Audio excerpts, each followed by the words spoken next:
السلام عليكم ورحمة الله وبركاته. ازيكم حبايبي؟ عاملين ايه؟ يا رب تكونوا بخير دايما.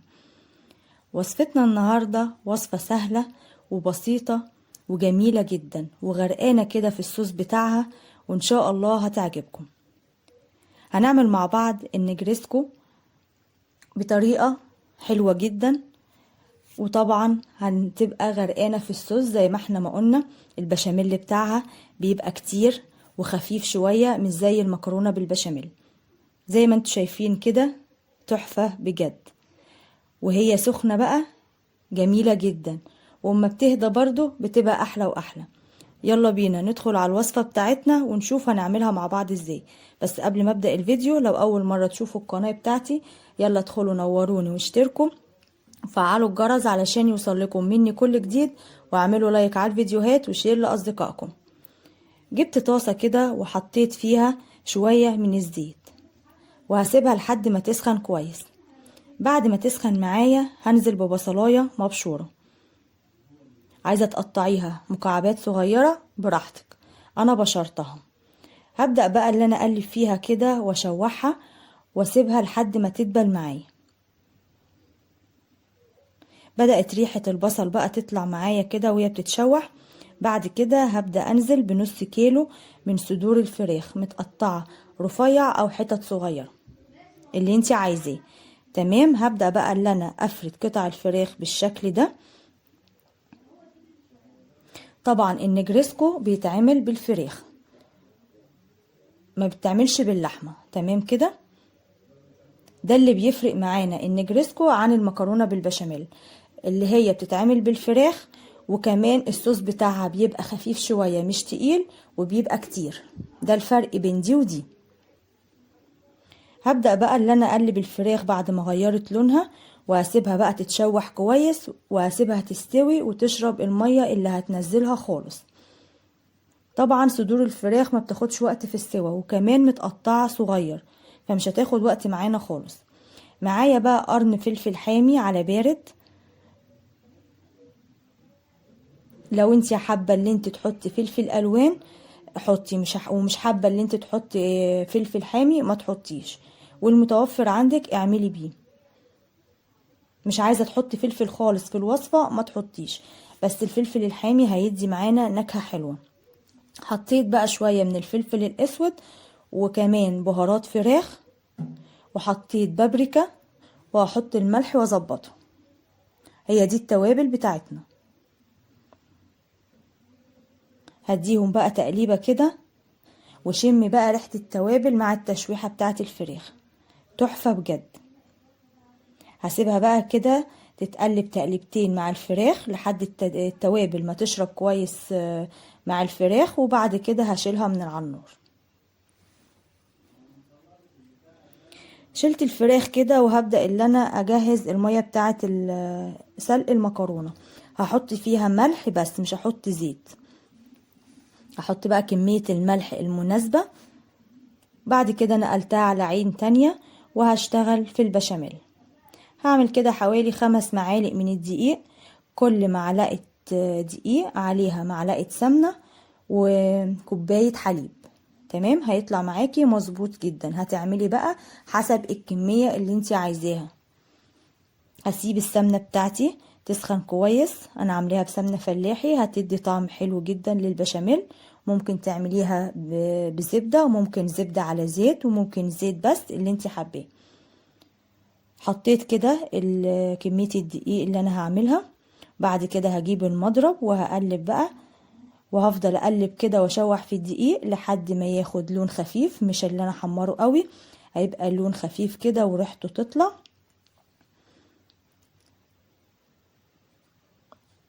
بعد بقى ما خد لون معايا كده وريحته طلعت، هبدأ انزل بلتر من الحليب عليه. والحليب بتاعك لازم يكون بارد. لو عملتيه سخن هيبوظلك البشاميل، لازم يكون بارد. ممكن تعملي البشاميل بحليب بس، يبقى حليب كله، وممكن تعمليه بشوربة بس لو مش متوفر عندك حليب، وممكن تعمليه بحليب وشوربة، وممكن تعمليه بحليب وتاخدي شوية من مية المكرونة بتاعت سلق المكرونة، هتديها برضو طعم حلو جدا. فتختاري اللي انت عايزاه، ليكي حرية الاختيار والمتوفر عندك. انا حطيت كوباية شوربة كبيرة، والشوربة برضو كانت في التلاجة ساقعة، ما حطيتهاش سخنة. كملت بيها الحليب، وبعد كده اما تظبط معايا وخلاص هيبدأ بقى في التسوية، حطيت عليه الملح، واحط شوية من الفلفل الاسود، لو عايزة تحط فلفل ابيض المتوفر عندك برضو. هقلبهم بقى مع بعض، ومعايا كده شوية من الجبنة الموتزاريلا هحطهم مع البشاميل، هيدوا طعم حلو جدا ومطة زيادة في قلب المكرونة. تمام. ممكن تحطي جبنة مثلثات، او جبنة كريمي، او جبنة كيري. تمام. ومش عايزة تحطي اي نوع جبنة ما تحطيش. انا في كل حاجة بعملها بديكي اختيارات كده، فالمتوفر عندك واللي انتي حباه تحطيه حطيه. بعد ما خلصت البشاميل ركنته بقى على جنب، وكانت المية بتاعتي غليت، بدأت اللي انا احط فيها المكرونة. النجريسكو بيتعمل بمكرونة اسباجيتي اللي هي الرفيعة دي، او المكرونة اللي هي الشرايط تبقى عريضة شوية.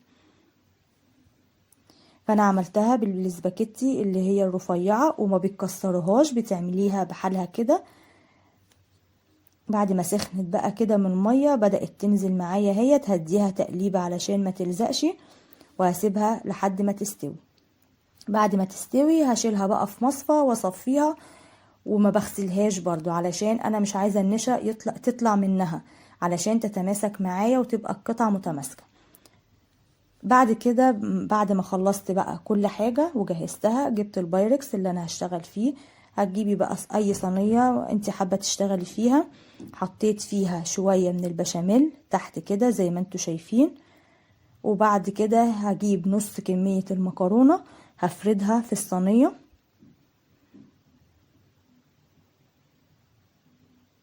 فردتها زي ما انتوا شايفين يا جماعة. بعد كده هبدأ اللي انا اوزع الفراخ بتاعتي عليها. عايزة اقول لكم ان الفراخ طالعة ريحتها تحفة. وزعتها بالشكل ده. عندي كمان زيتون مخلي اخضر واسود، بدأت اللي انا اوزعه برضو كده على الفراخ. ده برضو ليكي حرية الاختيار، ممكن اللي انتي ما تحطهوش. تمام. هي الوصفة بتاعتنا بالحشوة الفراخ بس، مش اكتر من كده. فالزيتون ده زيادة يعني، فانتي حابة تحطيه ماشي، مش حابة خلاص مفيش اي مشكلة. زي ما قلنا النجريسكو بيبقى غرقان بالبشاميل. تمام. فهبدأ بقى اللي انا احط برضو كمية بشاميل كده في النص. شايفين هو خفيف ازاي، غير المكرونة بالبشاميل خالص. مكرونة بالبشاميل بيبقى البشاميل تقيل شوية عن كده. زي ما قلنا ده اللي بيفرق ده عن ده. بعد ما حطيت كده كمية البشاميل هبدأ بقى اللي انا احط بقية كمية المكرونة، اوزعها كويس علشان كلها تغطي الحشوة بتاعتي. بعد ما فردتها بالشكل ده ضغطت عليها كده علشان تكبس بمعنى اصح في بعضها، تبقى متماسكة. وبعدين هبدأ اللي انا احط البشاميل بقى بتاعي اوزعه. حطي بشاميل كتير، زي ما قلنا دي بتبقى غرقانة في البشاميل او الصوص الابيض، فحطي بشاميل كتير. بعد ما حطيت بالشكل ده عندي بقى شوية جبنة موتزاريلا هحطها كده على الوش.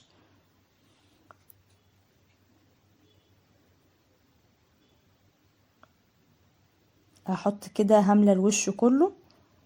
لو مش متوفر عندك جبنة وعايزة تحطي اي حاجة تانية تديكي لون حلو، ممكن تحطي بيضة عليها شوية زيت صغيرين ورشة من الفلفل الاسود، قلبيهم في بعض وحطيهم على الوش، هيبقوا برضو معاكي زي الفل. دخلتهم الفرن ساخن على الشبكة لحد ما اتشربت كده مع بعض حوالي ربع ساعة مش اكتر. ولو الوش بتاعها ما خدش لون لسه معاكي، هتشغلي لها الشواية تاخد لون، وما تسيبهاش في الفرن كتير علشان الصوص بتاعها ما ينشفش، لان احنا عايزين الصوص بتاعها طري كده وباين معانا. هقطع بقى قطعة كده معاكم، هي طبعا لسه طالعة خدت لون حلو جدا. وهي بتتاكل وهي سخنة بتبقى تحفة. طبعا، والقطعة متماسكة معانا برضو اهيت مع انها لسه طالعة من الفرن. يلا بقى نشوفها كده عن قريب وهي غرقانة بالصوص بتاعها. ما شاء الله ريحتها وطعمها في منتهى الجمال. عايزة بقى اللي انتي تزودي صوص اكتر من كده، ممكن تحطي جنب المكرونة مع الاكل كده بولة فيها صوص، وعايزة تزودي اكتر ممكن تزودي. ايه رأيكم بقى في الجمال ده؟ عايزاكم بقى لو ما جربتهاش قبل كده جربوها، هتعجبكم جدا جدا. ولو عجبتكم ما تنسونيش في اللايك والشير وسبسكرايب للقناة، ونتقابل في يوم جديد.